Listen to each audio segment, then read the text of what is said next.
नमस्कार। चौथा पाया में आपका स्वागत है। आरएसएस और भारतीय जनता पार्टी के बीच जो कथित तनातनी है, इस बीच 3 दिन दिल्ली में चला एक आयोजन, संघ की 100 वर्षीय यात्रा नए क्षितिज, इसका समापन बड़े नाटकीय ढंग से हुआ। जो जिज्ञासाएं संघ प्रमुख मोहन भागवत के प्रबुद्ध के दौरान आई, उनका जवाब देते हुए मोहन भागवत ने जो कहा वो पिछले लगभग 24 घंटों से पूरे देश में चर्चा का विषय बना हुआ है। उसमें बड़ी चर्चा ये हो रही है मोहन भागवत का उस बयान से इनकार और उनका ये कहना कि ना तो उन्होंने ये कहा कि वो 75 साल की उम्र में रिटायर होंगे और ना उन्होंने ये किसी और के लिए कहा। अब इसका क्या मायने है, इसको लेके लंबी बहस की जा सकती है। वैसे भी संघ हमेशा औपचारिक तौर पे ये कहता रहा है कि उसका राजनीति से कोई मतलब नहीं है, और इस 3 दिन के दौरान भागवत ने बार बार ये दोहराया कि संघ किसी भी संगठन को भी सलाह दे सकता है, मानना नहीं मानना उसका काम है। अब क्या 11 जुलाई 2025 को जो नागपुर में एक पुस्तक विमोचन के दौरान मोहन भागवत ने कहा था, उसका क्या अर्थ था, और जो कल दिल्ली में कहा कि न मैं रिटायर होऊंगा और न मैं किसी और के लिए कह रहा हूँ, इसका क्या मायने है। भागवत जी ने बहुत ही पॉलिश्ड वे में ये बात कही कल दिल्ली में।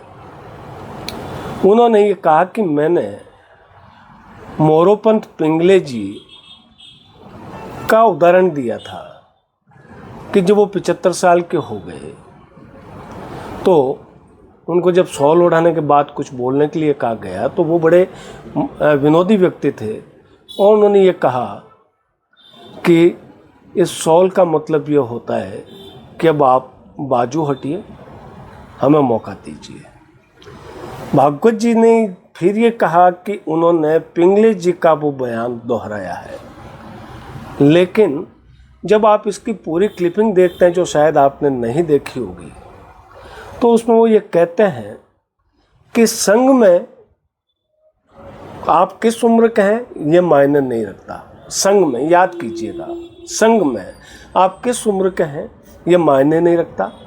अगर आप 35 साल के हैं, आपको कह दिया जाता है कि आप ऑफिस में बैठिए, तो आपके सामने कोई चॉइस नहीं है कि मैं ये करूँगा या मुझे ये पसंद है।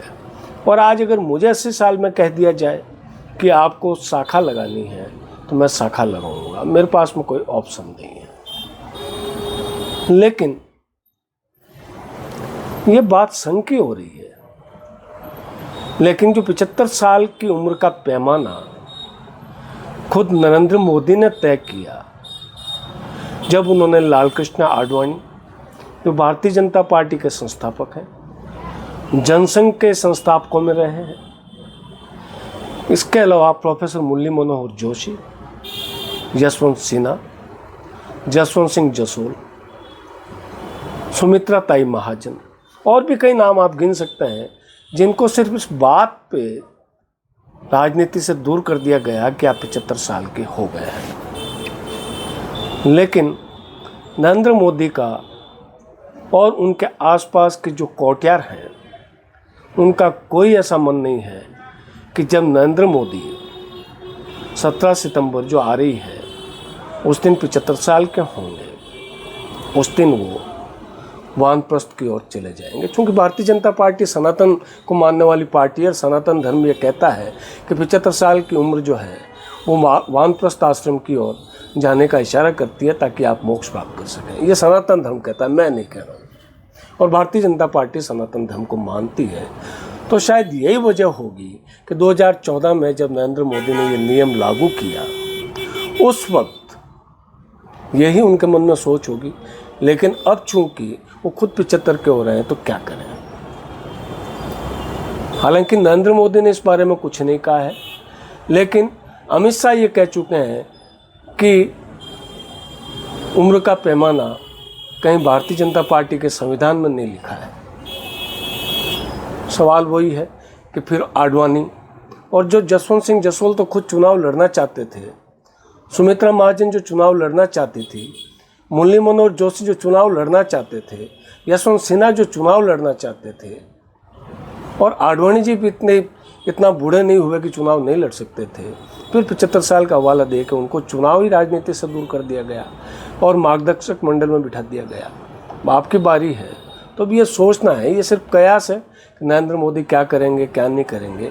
लेकिन एक बात बहुत साफ है कि मोहन भागवत ने कल अपने बयान से जो मीडिया में कहा जरा यू टर्न, इस यू टर्न के पीछे कहीं ऐसा तो नहीं है कि वो नरेंद्र मोदी की भारतीय जनता पार्टी से किनारा करने की तैयारी में है। कारण कि उनका एक जवाब और व्यंग्यात्मक था। जब उनसे पूछा गया कि भारतीय जनता पार्टी का अध्यक्ष क्यों नहीं बन पा रहा, क्या आप इसमें बाधा है, तो उनका ये जवाब, गौर कीजिए इनके शब्दों पे। भागवत जी कहते हैं, अगर हम चाहते तो क्या इतनी देर होती। इसका मतलब भागवत जी ने साफ कह दिया है कि हमने आपको सलाह दी थी, आपने नहीं मानी, अब आप जानो, आपका काम जानो। ये बयान इसलिए भी महत्वपूर्ण है कि देश की राजनीतिक स्थितियों में कोई दो राय नहीं है कि नरेंद्र मोदी की लोकप्रियता में कुछ तो कमी आई है, और ये संघ भी इस चीज़ को समझ रहा है। तो मेरी राय में ये लगता है कि मोहन भागवत जी ने इशारा कर दिया है, आप जानो, आपका काम जानो। कारण कि जो काशी और मथुरा का जो मुद्दा था, उस पर भी उन्होंने साफ कहा है कि संघ इसके लिए आंदोलन नहीं करेगा। स्वयंसेवक जाए तो जा सकते हैं। तो ये इशारे बहुत कुछ कहते हैं, लेकिन एक बात बहुत साफ है कि ये ऐसा करने की ज़रूरत क्यों पड़ रही है संघ को, मोहन भागवत जी को। इसका उदाहरण कल ही देखा जा सकता था, और ये हम साफ कह सकते हैं कि नरेंद्र मोदी जी ने अब ये ठान लिया है कि एक बार फिर वो संघ से पंगा लेंगे। इसका आप अंदाज कैसे लगाएंगे? कल शाम को 5:30 बजे मोहन भागवत जी का विज्ञान भवन में उद्बोधन होना था, और 4:22 पर भारतीय जनता पार्टी के संघ से आए हुए महासचिव सुनील बंसल ट्विटर पर एक बैठक की फोटोज जेपी नड्डा को टैग करते हुए ट्वीट करते हैं एक्स पे, और उसमें ये कहते हैं कि नरेंद्र मोदी की बर्थडे से यानी 17 सितंबर से 2 अक्टूबर तक सेवा पखवाड़ा मनाया जाएगा। तो उन्होंने ये साफ कह दिया भागवत जी के उद्बोधन से पहले कि नरेंद्र मोदी इस्तीफा देने वाले नहीं हैं। तो उसके अगर 1 घंटे कुछ मिनट बाद में भागवत अगर ये कहते हैं कि उन्होंने किसी को रिटायर होने की सलाह नहीं दी और ना वो देना चाहते हैं, तो इसके मायने समझिए। बहुत साफ है कि यूपी का चुनाव, काशी मथुरा का मुद्दा, और ये कहना कि हम सलाह दे सकते हैं, मानना नहीं मानना आपका काम है, और फिर ये तंज कि हम चाहते तो इतनी देर होती क्या, ये भारतीय जनता पार्टी के राष्ट्रीय अध्यक्ष के चुनाव के संदर्भ में उन्होंने कहा। तो बहुत कुछ शब्दों में छिपा है, और जो समझेगा उसके लिए बहुत है। लेकिन हाँ, मोदी समर्थक इस बात पे ज़रूर खुश होंगे कि भागवत जी ने मोदी को कह दिया है कि आपको 75 वर्ष की उम्र में कुर्सी छोड़ने की ज़रूरत नहीं है, आपको मार्गदर्शक मंडल में जाने की ज़रूरत नहीं है। आप क्या सोचता है, हमें ज़रूर बताइए। और आपको हमारा चैनल पसंद आ रहा है तो इसको लाइक और सब्सक्राइब ज़रूर कीजिए। कल आपसे फिर मुलाकात होगी, तब तक के लिए दीजिए मुझे इजाज़त। नमस्कार।